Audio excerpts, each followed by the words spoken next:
Thank you very much. Thank you everyone for coming and for giving us the floor in order to share with you ideas and talk about this long occupation that lasts for decades and decades.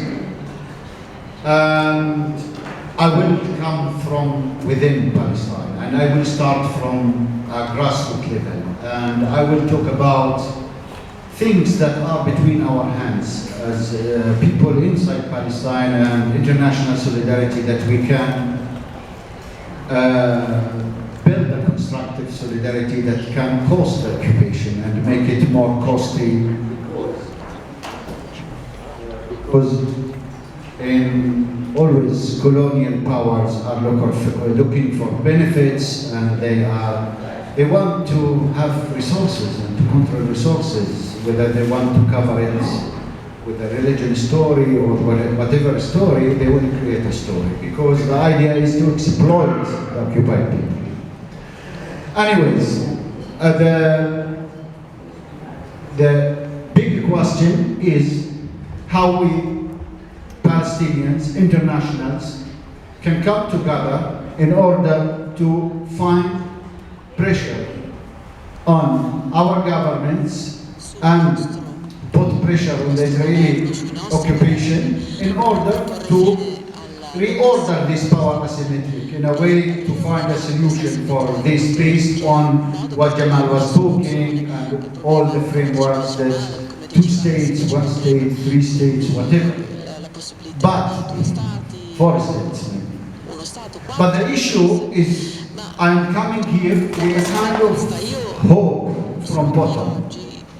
Stories from communities that stand up for their rights in the north and the south of the West Bank, in what so-called Area C, that is fully under Israeli control according to the dead Oslo Accord.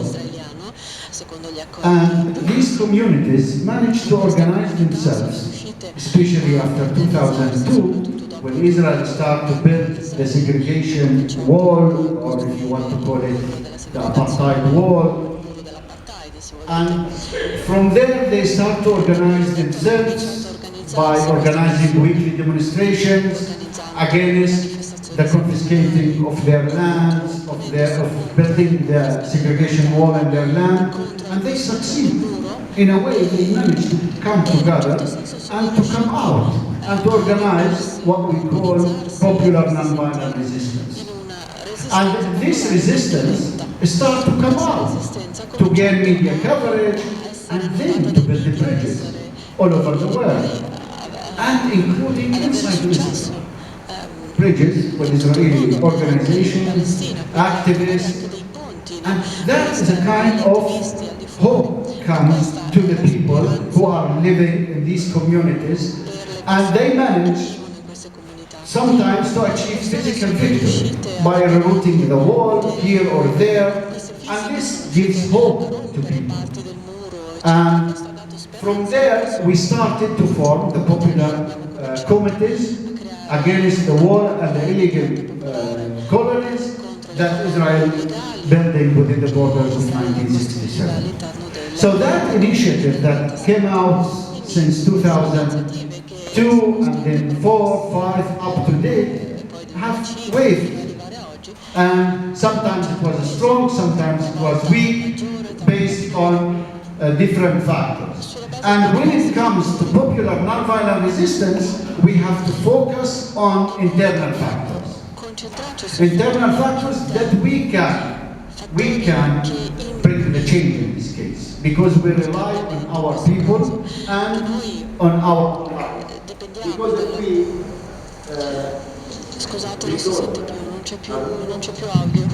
because if we rely on what is happening around us, it's hopeless. With Trump, Israel is enjoying the ultimate power support from America, from many European countries, from all over the world. So the hope is coming from us, from the people who are living there, from you, from the people who believe in justice and acting for justice. And the question is how to to translate and to transform our empathy with Palestine into real actions. Because we are all wondering how we are going to bring the change, what we can do in front of these Israeli cover-up crimes that's covered by America, and they are always being able to escape from punishment. And so this initiative in these communities increased the resilience of the people, and it has increased in different communities in the West Bank. This initiatives of non-violent resistance in these communities has empowered Palestinians. And always you hear from Palestinians, they destroy, we build. They uprooted trees, we planted trees. They killed our sons, we will get birth when you pay. So that's a kind of resilience. You know, Sisyphus, the Greek philosopher, was pushing the rock up to the hill. So the Palestinians had this, and they succeeded to protect the land to an extent, to have access, and that transforms their daily life, their everyday life, into a kind of resistance. And this resistance took different forms, and that's what we are looking for. So now, this is the kind of thing, despite the division among Palestinians, despite the ultimate support Israel is taking from the US, despite the destruction around Palestine and the geopolitics Palestine is suffering from, but the hope is coming from bottom. The hope is coming from those people who are living there. Now, in order to make things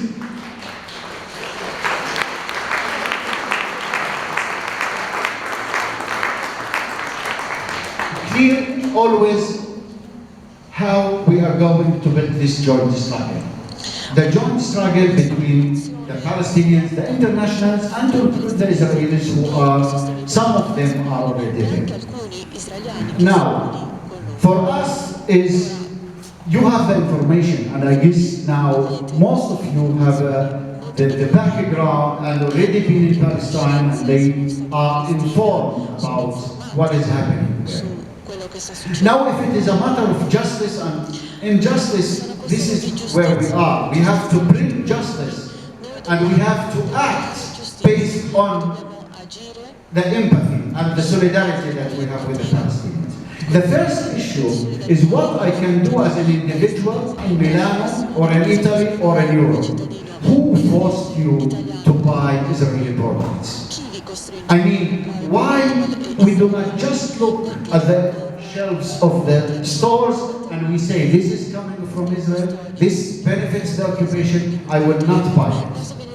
So the first issue, and this message that I am carrying to you from those grassroots activists in Palestine, is boycott Israel. Is to boycott Israel.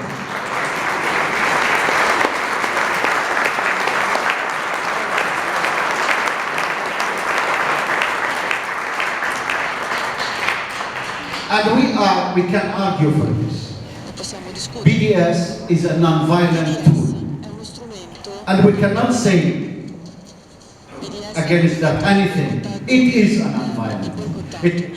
It has been used in South Africa, it has been used in different contexts, that BDS is a non-violent tool. And we can use it. So this action, I do not need like a kind of massive organization in order to do it. I can just simply do it. And that will cost the occupation. And I am telling you that BDS campaign all over the world is achieving great successes in different countries. That's why Israel are putting and investing millions of dollars in order to counter the successes of the BDS. So this is a kind of action that we are asking you as Palestinian communities, Palestinian grassroots activists, in order to adopt, without like just acting on individual level or collective level.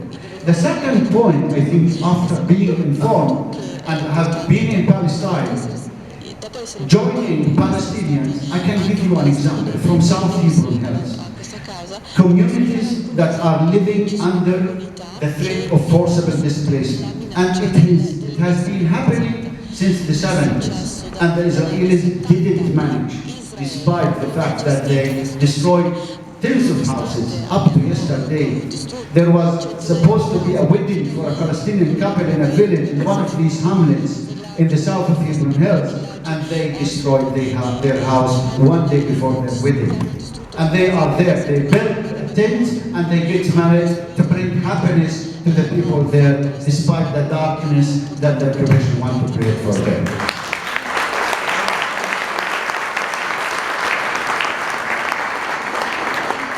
So the Palestinian communities there has managed to bring Palestinians with international constant presence there, with an organization called Operation Dove, and they are there to escort and to document the violations of human rights there, and that has inhibited the Israeli violations, and that has also empowered Palestinians and managed them to stand in front of the Israeli occupation forces in that area. Also, the Israeli activist presence there has a great impact on the Palestinian resistance in that community. So some simple example in that area gives us an indicator how could we solidarity with the Palestinians.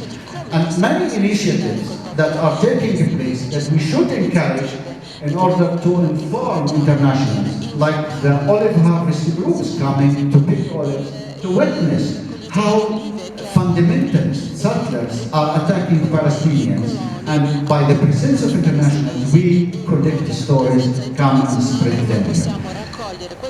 Back to these factors, we do not need a right-wing or a left-wing government, or we do not want any official level to push us in order. But we are the ones who are able to put pressure on them by acting individually and collectively in order to solidarity with the Palestinians. From BDS, from coming to Palestine, from spreading stories about what is happening there, this will increase solidarity, and one day we will reach that. Now, if we, as international solidarity, act so, we are going, visiting, building on what is happening there, then I think we are going to give hope to the Palestinians. Because also successes inside Palestine generate solidarity outside and vice versa. When we saw a success abroad, this will impact on these small communities in Area C, in order to see that how international solidarity has achieved something. What happened in the Irish Parliament when they banned the settlement project has a great impact on these communities. At the same, when Palestinian activists has occupied the series of markets for Rami Levi in the occupied territories in Palestine, that also generates power to the international solidarity. So it's a kind of connection between what is happening there and what is happening here. I know that in order to reach massive participation, we need some internal factors to come through, like unity, strategy, and so on. We didn't reach that so far. But I can tell you on the level of the villages, we succeeded. I can tell you that there are no villages that wall passed through and the Palestinians stand up and resist. They never implement their full agenda, their full, the Israeli agenda, I mean. The Palestinian always have achieved something. And that is an indicator also how resistance can achieve something. But when we try to reach the national level by organizing campaigns on the national level, then we as grassroots activists, we face the wall of the division between Gaza and the West Bank, the lack of strategy, and That's where we are now, to reach the mass participation in order to have an end and forever for the Israeli occupation. Again, we are united in our struggle without borders, but with bridges in order to end the Israeli occupation. Again, thank you very much for coming, listening, and acting for Palestine.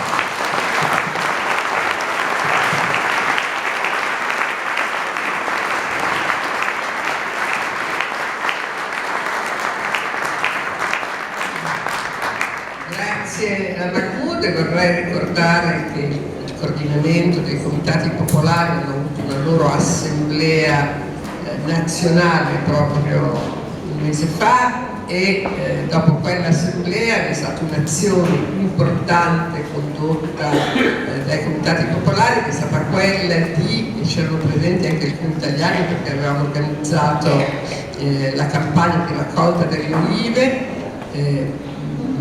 Hanno fatto un'azione nella Jordan Valley, cioè nell'area C, per tentare di far sentire a un colono che cosa significa essere cacciati un colono, alcuni coloni che avevano fatto un avamposto, quindi neanche un'intera colonia, ma solo un avamposto. Naturalmente, io questo lo vorrei dire perché la reazione ovviamente dell'esercito e della polizia israeliana è sempre estremamente violenta con qualsiasi manifestazione pacifica. Lo sanno bene tutti quelli che resistono pacificamente un giorno, perché Gaza è assediata, la West Bank viene colpita quotidianamente con uno stillicidio di assassini compiuti da parte dell'esercito israeliano. Però vorrei ricordare a tutti, perché molti di voi hanno partecipato, le campagne che stiamo facendo appunto contro l'evacuazione nelle aree C. Ricorderete sicuramente perché è appena partito Rashid Kuderi della Valle del Giordano, che ci ha raccontato appunto che cosa significa, ha raccontato in Italia, ma abbiamo fatto incontrare con parlamentari per raccontare che cosa significa vivere nella Valle del Giordano, quando per esempio una famiglia come quella di Busacca ha avuto per 32 volte in 2 settimane la sua tenda, perché le case non sono permesse, distrutta.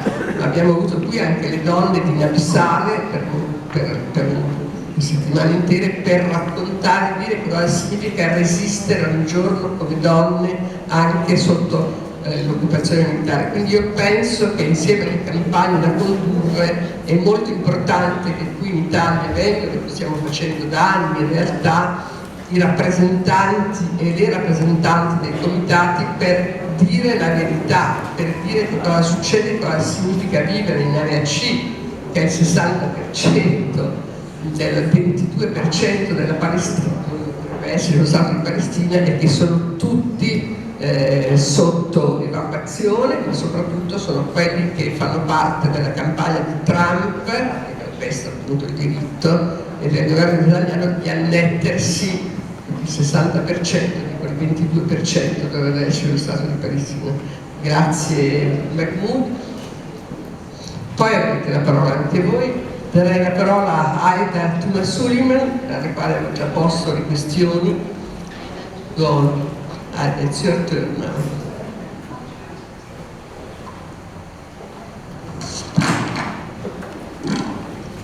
Thank you, Luisa. Good morning, everybody.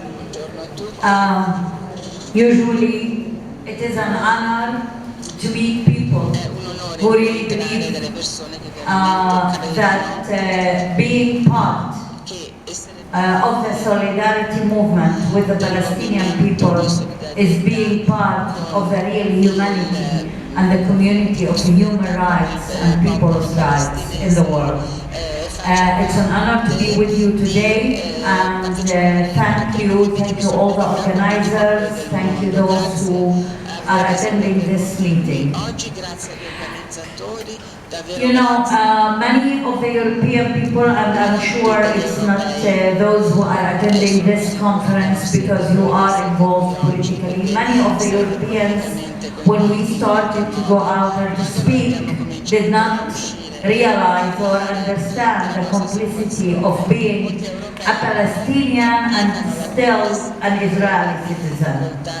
And I think I'm adding to this complicated situation when I'm saying I'm Palestinian, citizen of Israel, member of the Israeli Knesset. So I know that this is a complex identity, but we believe that this identity was imposed on us in 1948. We had to choose between becoming refugees or staying in our homeland, watching every little detail, developing our villages and towns, nurturing the hope that the refugees will come back and that one day our people will live in peace in an independent state. And we choose to stay.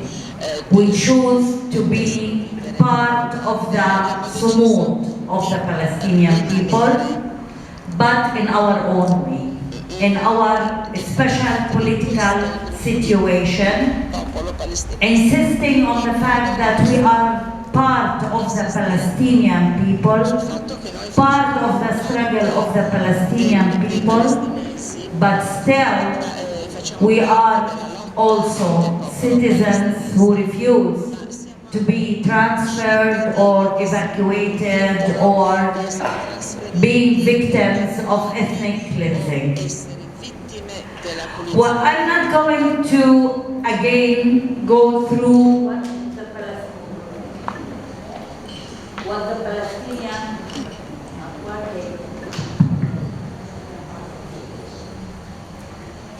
Thank you.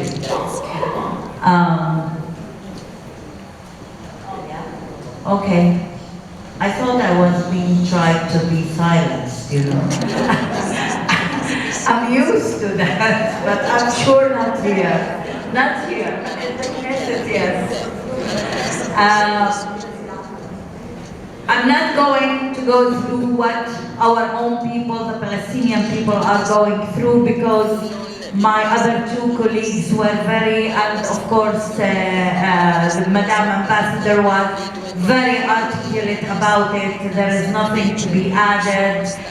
From my side, I think I will bring the lights more into the occupier side, into the Israeli side, especially that I'm here with you today in very crucial moments where Israel and the Israeli government is going through a real crisis. These days we are facing a deadlock inside Israel where a political crisis is happening and deteriorating every day. There is a heavy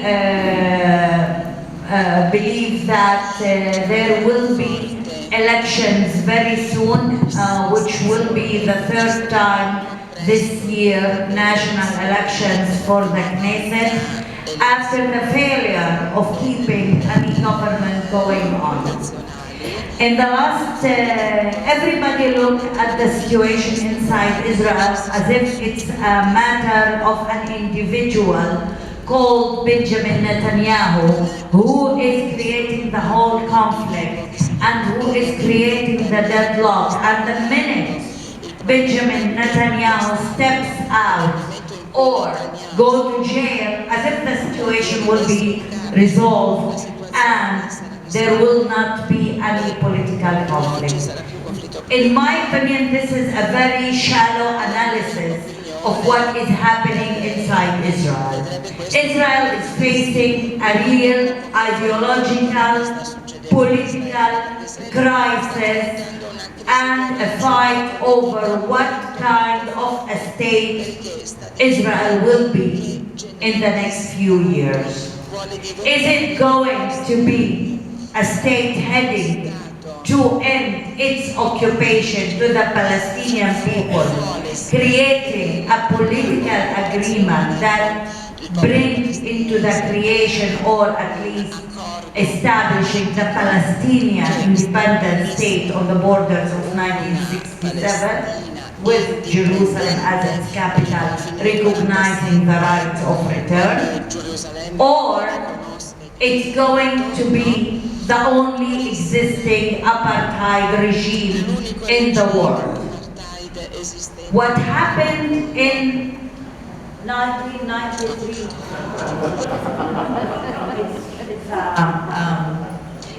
it's a personal problem and an emotion to us. Yes. Wow. I'm getting excited a little bit, that's why.